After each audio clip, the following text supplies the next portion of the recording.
उन पुरखों को नमन जोहार जिन्होंने हमारे देश की आज़ादी के लिए संघर्ष किया, देश को आज़ाद कराया। साथ ही आदिवासी समुदाय के जो संवैधानिक अधिकारों को अस्तित्व मिला है, उन सबको नमन जोहार। और आप सभी क्रांतिकारी साथियों को जोहार जिन्होंने आज के प्रोग्राम में दिन रात मेहनत करके आज के कार्यक्रम को सफल बना रहे हो, इसके लिए आपको बहुत बहुत जोहार। विश्व आदिवासी दिवस, विश्व आदिवासी दिवस, अधिकार दिवस, आदिवासी दिवस, अधिकार दिवस। आदिवासी दिवस हो चुका है और यह है अधिकार दिवस, rights, day of rights. We know, everybody knows, almost educated youth know today's time that what is our rights. On every stage we say what is our the constitutional rights, what is the power in the customary law.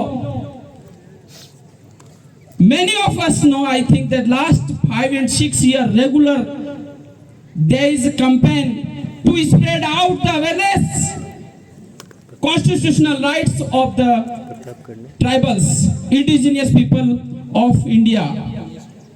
काफी लंबे समय से आदिवासी परिवार, कई सालों से आदिवासी परिवार आदिवासी समुदाय के बीच में आदिवासी समुदाय के अधिकारों, संवैधानिक अधिकारों को लेकर जनजागरण चला रहा है। और इस जनजागरण के परिणाम स्वरूप काफी युवाओं, बुजुर्ग, नौजवान साथियों को जानकारी भी हुई है। अब हमें जानकारी है कि 5वीं अनुसूची क्या है, इसके अंदर हमें क्या अधिकार दे रखे हैं। We do know about it, the 5th schedule. हमें यह भी पता है कि कस्टमरी लॉ क्या है। हमें यह भी पता है कि 1955 को जो आर्टिकल है उसके तहत हमें क्या विशेष अधिकार है, लेकिन इसको हासिल कैसे किया जाए, how it to be implemented, 5वीं अनुसूची को लागू किए कैसे किया जाए, ये हमारे लिए चुनौती है। ये हमें समझने की जरूरत है। हम इसको कैसे लागू करवाएं, इसके ऊपर हमें मंथन करने की जरूरत है। हमें पता है कि ये 5वीं अनुसूची का जो क्षेत्र है, यह आदिवासियों का विशेष अधिकार वाला क्षेत्र है, यानी कि स्वायत्त शासन वाला क्षेत्र है। और इस क्षेत्र में जो भी गतिविधियां होती है, जो भी होता है, वह आदिवासियों के बिना हो ही नहीं सकता है। यह अधिकार दे रखा है, लेकिन ऐसा नहीं हो रहा है। तो इसके पीछे क्या कारण है, यह हमें जानना होगा। तो इसको प्राप्त करने के लिए अभी जो वर्तमान समय में जो सशक्त मार्ग है, जो कैपेबल वे है, वो लोकतंत्र है। अभी आज के समय में अगर 5वीं अनुसूची को लागू करवाना है, 5वीं अनुसूची को धरातल पर लागू करवाना है, तो उसका एकमात्र माध्यम है राजनीतिक लोकतंत्र का माध्यम है। लोकतंत्र ही एक माध्यम है जिसके माध्यम से हम 5वीं अनुसूचित क्षेत्र को सुरक्षित कर सकते हैं। और उसके लिए हमें आदिवासी परिवार के द्वारा जो सिलेक्शन प्रणाली डेवलप की गई है, उसके माध्यम से ऐसे व्यक्ति को विधानसभा और लोकसभा में भेजना होगा, जो वहां जाकर वो हमारे आदिवासियों की बात करे, 5वीं अनुसूची की बात करे, तो ही हम अपने अधिकारों को पा पाने में सक्षम होंगे। दूसरा यह है कि हमें हर क्षेत्र में आत्मनिर्भर होना पड़ेगा, in every sector, in every field, in every department. यह बात तो फैक्ट है कि political is the master key to unlock all the doors, most powerful key. कहने का मतलब यह है कि राजनीति की एक मास्टर की है, जो सारे दरवाजे खोलती है, वो ताकत इसके अंदर है। लेकिन उसके बावजूद भी हमारे ऊपर अन्याय शोषण होता रहेगा। 70% तक खत्म हो जाएगा, लेकिन 30% और होता रहेगा। तो उसके लिए क्या करना होगा? जैसे मेरे बारे में बताया गया है, I have taught English in Udaipur के अंदर मैंने इंग्लिश पढ़ाई है। I have taught English Udaipur for 8 years। Thousands and thousands students have been taught here English spoken. My students are doing job in the foreign country also. Today they are in the whole country, entire nation. Nowadays also classes is going in Pratapgarh, Ghatol and Udaipur. अभी भी classes चल रही है। अगर उदयपुर में मैं कह रहा हूँ 9th, 10th, 11th, 12th science अगर पढ़ने हैं, मैथ्स अगर पढ़ने हैं तो 6 महीने तक हम फ्री पढ़ाएंगे यहाँ पर। अगर अभी भी कोई गरीब है, सेक्टर 4 के अंदर है, मेरा स्टूडेंट पढ़ाएगा, निःशुल्क पढ़ाएगा साइंस, मैथ्स, इंग्लिश का वो चार्ज लेता है क्योंकि वो मेंटेन करना पड़ता है। तो मैं ये कहना चाह रहा था कि हमारे समाज से अच्छे डॉक्टर निकलने चाहिए। अच्छा डॉक्टर निकलेगा, हमारा पेशेंट, हमारा मरीज हमारे पास आएगा तो कहीं न कहीं उसको भी फायदा होगा और हमारे व्यक्ति को भी फायदा होगा या नहीं होगा? अगर अच्छे डॉक्टर नहीं बनेंगे तो दूसरे के दरवाजे के पास जाना पड़ेगा, दूसरे के वहां जाना पड़ेगा, वो आपका शोषण करेगा, ज्यादा पैसे लेके आपका शोषण करेगा कि नहीं करेगा? होना चाहिए, अच्छे डॉक्टर होने चाहिए कि नहीं होनी चाहिए? होनी चाहिए। इसलिए जो बुद्धिजीवी छात्र हैं, छात्राएं हैं, मैं उनको कहना चाहता हूं कि आपकी जो ऊर्जा है, आपके अंदर जो ताकत है, वो गलत कार्यों में नहीं लगाएं, सही दिशा में लगाएं। यह भी एक समाज सेवा है, यह भी अधिकारों को प्राप्त करने के लिए एक सशक्त माध्यम है। पैसा होगा, पैसा बोलता है, पैसे के अंदर ताकत होती है, किसी की ताकत नहीं पैसों के सामने बोले।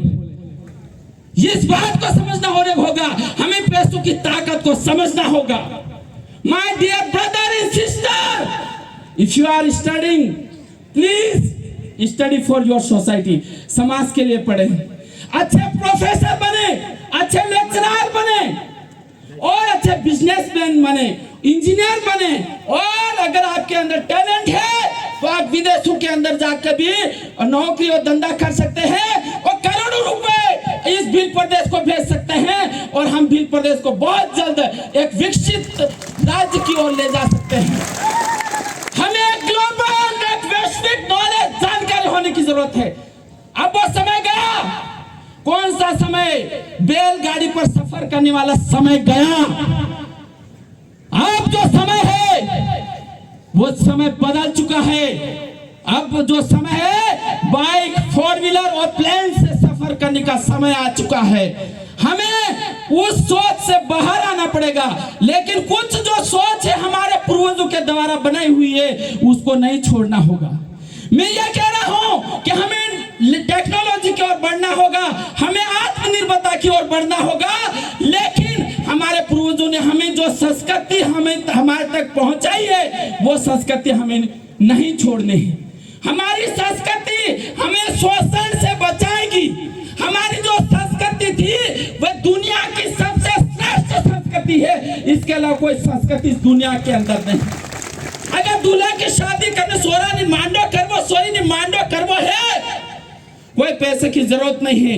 ऐसा सिस्टम हमारे पूर्वज हम तक छोड़ के गए और हम वो सिस्टम खत्म करने में लगे हुए हैं और यही हमारा शोषण का एक कारण है। और हमें वापस पुरखाई संस्कृति की ओर लौटना होगा।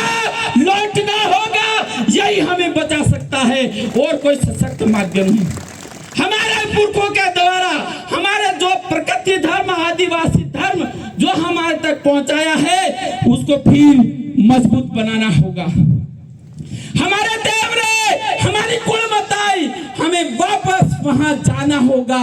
अगर दूसरे दरवाजे जाओगे, निश्चित रूप से तुम्हारा शोषण होगा, तुम्हारा अत्याचार होगा, तुम्हारी लातें पड़ेगी, तुम्हारी गालियां मिलेगी तुम्हें। अगर दूसरे दरवाजे जाओगे, हमारे बाप दादों ने हमारा धर्म था और हमारा धर्म इस दुनिया के अंदर श्रेष्ठ है।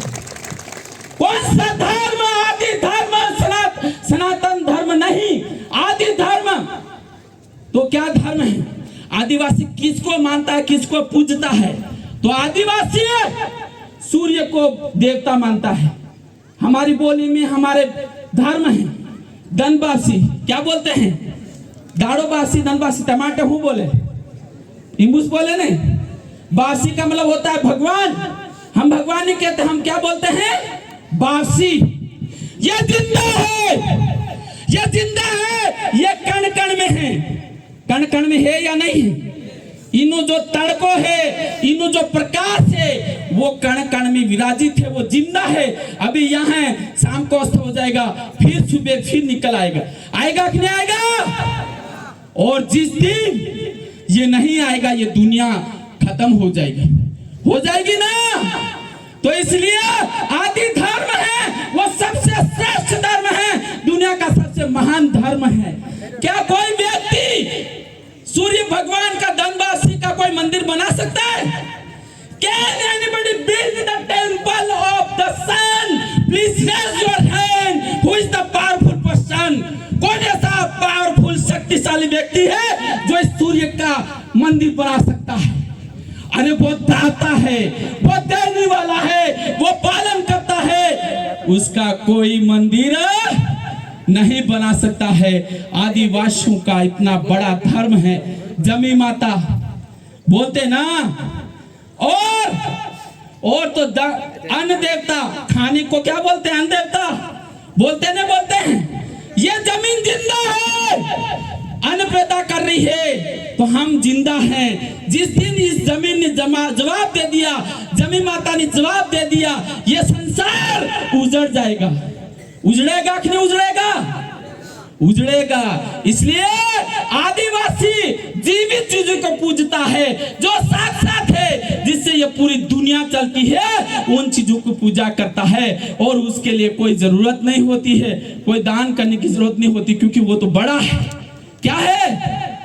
अगर उसके बाद आदिवासी किसी को मानता है तो अपने पूर्वजों को मानता है। किसको मानता है? सिराबासी खाकर देव कुलमताई। अब सिराबासी से हमारा क्या ताल्लुक है? पहली बात, उन्होंने कर्म किए तो हम पैदा हुए तो इस शरीर के अंदर जो लोई है, जो खून है, वो किसका है? किसका है? पूर्वजों का है कि नहीं? तो वो हमारे देवता हुए कि नहीं हुए हमारे पूर्वज हमारे देवता है, क्योंकि उन्होंने हमारे लिए जमीन निकाली, उन्होंने हमारे लिए संस्कृति बनाई, उन्होंने हमारे लिए ऐसा धर्म डेवलप किया जो हमें बर्बाद नहीं करता है, जो हमें महान बनाता है। ऐसी चीजें डेवलप की है, और वो हमेशा के लिए इस समाज को दिशा देता रहेगा। इसलिए मैं युवाओं से, I will not speak much. I am speaking more. You are thinking that this person is speaking more. Are you thinking? Because my many senior speakers are here, so I would like to end very fastly. मैं युवाओं से कहना चाहूंगा, आप जिम्मेदारी उठा लो, ये हवाएं रुख बदल देगी। आप जिम्मेदारी उठा लो मेरे युवा साथियों। ये सारी हवाएं हैं जो आपकी तो और दौड़ चली आएगी, रुख पलट देगी। आपने डूंगरपुर के अंदर देखा, आपने प्रतापगढ़ के दलोट के अंदर देखा, जब युवाओं ने कमान संभाली, जिम्मेदारी संभाली, तो विश्व की सबसे बड़ी पार्टी बीजेपी और विश्व की सबसे पुरानी पार्टी कांग्रेस, दोनों एक हो गए। ये युवाओं की ताकत है, ये युवाओं की ताकत। और वो सिर्फ 2 महीनों के अंदर, सिर्फ कितने महीनों के अंदर? और हमारे पास तो हम कितने सालों से संघर्ष करते आ रहे हैं, तो हम इस भारत देश की सत्ता हिला देंगे। जय जोहार, जय आदिवासी, जय पीपलेश। Thank you.